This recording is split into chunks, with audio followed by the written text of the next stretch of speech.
Good afternoon, everyone. Thank you guys so much for joining me. I'm your lovely host, Nehanda Hina Helker, and today we're gonna be talking about um, a very interesting topic. Today's topic is, how do I put this delicately? Alignment. Everything a woman needs to know about the right kind of energy for marriage and relationships.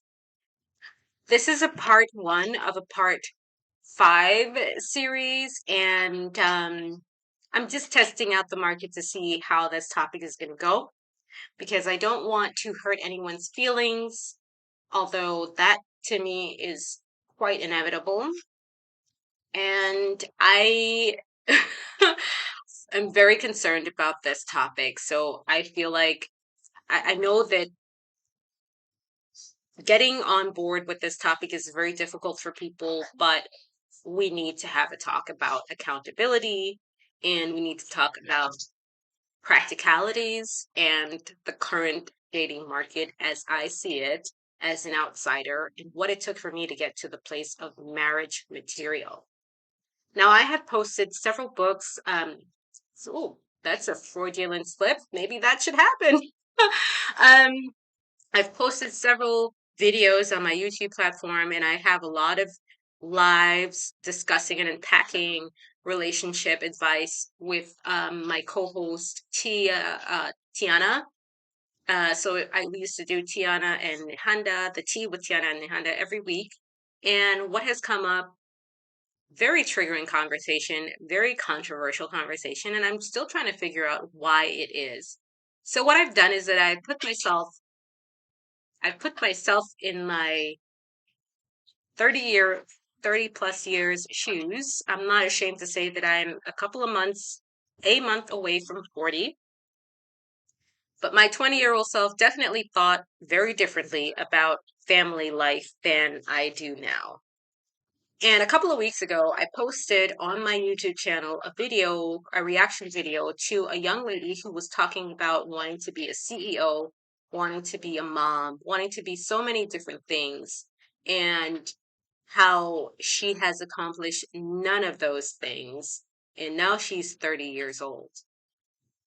Now, I went through the same journey at her age. I think I was about 26, 27, and I was on my second engagement, and that didn't work out. That fell apart, and very quickly.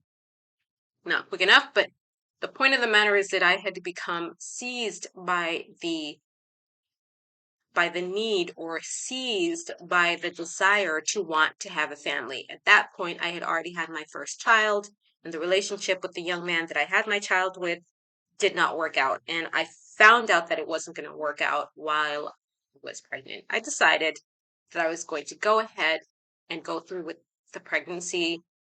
My choice, my personal reasons for doing so are not what this topic is about today.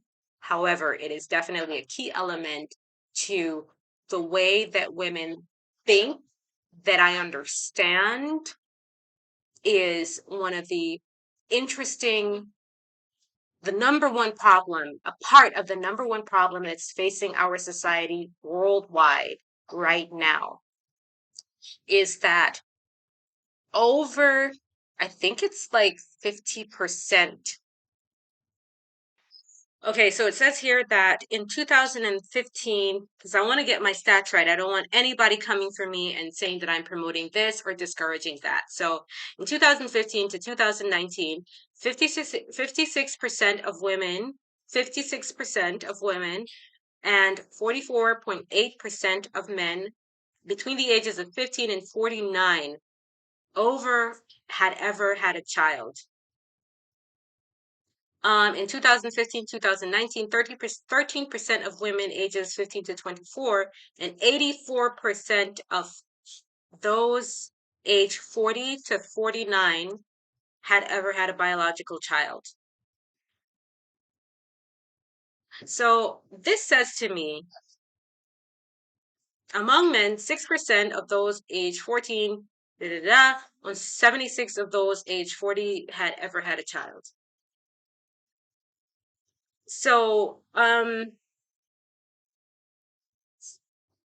their mid 40s, customary, this is from another website. I'm going to link all of these in the description uh, down below. So, the next question I asked was, how many women are childless at age 30? Half of women are now childless at age 30. For the first time ever, the official statistics show most common age of giving birth has risen from 31. Now, what does this mean, right? Like, why is this an issue? So what? Women are having children older. The issue is, and I'm going to make a separate video about this and try to be as concise as possible in my personal childbearing journey. But the issue is that when you have children later, you cannot have as many, if any. And what they're not talking about in this statistic is the fact that women are not only not having children, but they're not in a relationship. Women have more access to different kinds of options for their future, but one option that remains very linked to biology is the ability to have the amount of children that you set out to have. And that is completely determinant on your age. Why is this an issue?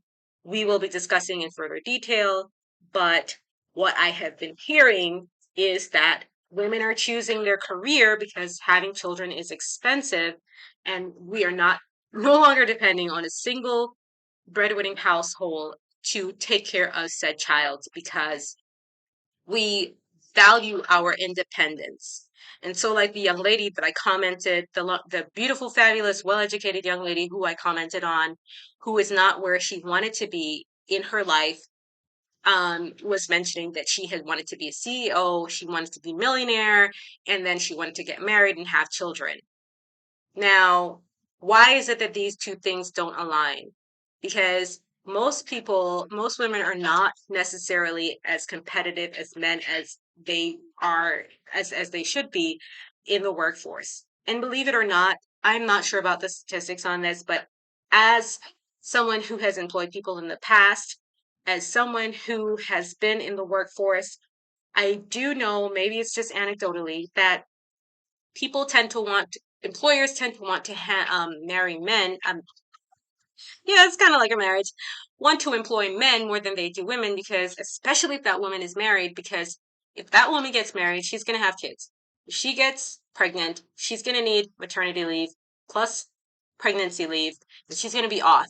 So employers are not necessarily turned on by the idea of hiring women who are married as opposed to a man who's married. A man who's married works harder because he wants to sustain his family and he wants to make sure that he's bringing home enough money to sustain his family. That means that he's going to make more money because he's going to be driven by his family situation.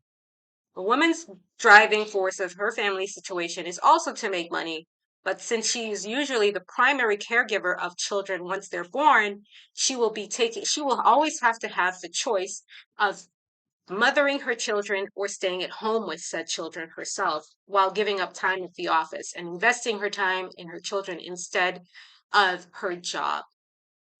And so women know this. So women are choosing to not have children because they know that this is going to be a choice for them later on.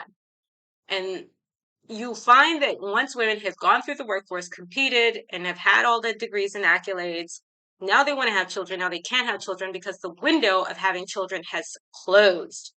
When I did the research, I haven't talked to anyone directly myself personally about the infertility or the fertility rates that have dropped, but the statistics are also showing that geriatric pregnancy and ability to get get pregnant goes down with age, starting from 35. Now, I had my second child when I was 35, and like I said, I'm not going to get into those details this video, but I will just say that it was not as easy. Like I blinked and I got pregnant when I was 21. The intentionality of trying to get pregnant at 35 was a completely different story. And it almost was a sense of panic that I don't wish on my worst enemy when it hit me that this pregnancy probably may not happen because of my age. And a lot more women, as you can now hear, 50 something percent, are facing this reality. And so there was another statistic that I'm not going to bring in now because I don't want to go over my time, which I already have too much, a little bit. But there's another statistic that 85% of women, sorry, 80% of women, I don't know where this came from. I'll probably look it up and cite it so that you guys can choose to look at the information for yourself. 80% actually wanted to have children.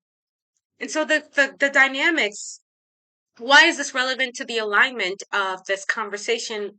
Not actually anecdotally, because a lot of women are feeling this way, where they wake up and all of the time that they've given to their careers and education did not pay the dividends off that they expected while starting off in the workforce and in life.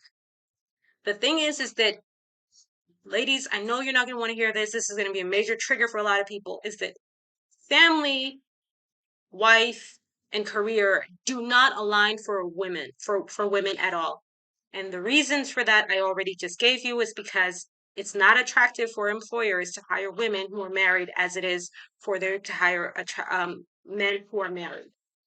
Because our driving forces, they already know, they have done the statistics, they have statisticians and people to do this kind of research for them. So they already know they're at a disadvantage to hire women with children. They rather hire a single woman. The other thing is that men do not value these things for women. They value a nurture, they value fertility, they value youth. And this might come as a big shock or as a big trigger for people. Like, even my husband told me, "You lucky that I fell in love with you when I first before I saw your birth certificate, because you look a lot younger than you actually are." You know, like, what? You're only 1 year younger than me. And a lot of men feel that way. Men are being shamed for feeling that way. But that's the reality of the dating market. And this is not to criticize or to pitch men against women or women against men. But if a woman is looking for a partner, she needs to understand the market and what the market has to offer. You would be better off buying a chassis and building the rest than you would be waiting for Mr. Right, because he does not exist. There is no right situation. There are trade-offs, and those trade-offs also apply to relationship situations. So I would be giving this information as a caution to understand what your trade-offs are going to be, and to see polyamory as a thing that is your enemy. So I hope this information has been of use to you. Oh, one last thing. The last reason is that women have extremely high standards, standards that are actually too high in a lot of cases. Please know, ladies, and understand that average is not a bad thing. Most of us are average. There are a lot of exceptions to the rule, but there's also the rule. And we don't want to forget those things just because we want to have the absolutely perfect situation. There is no perfect situation.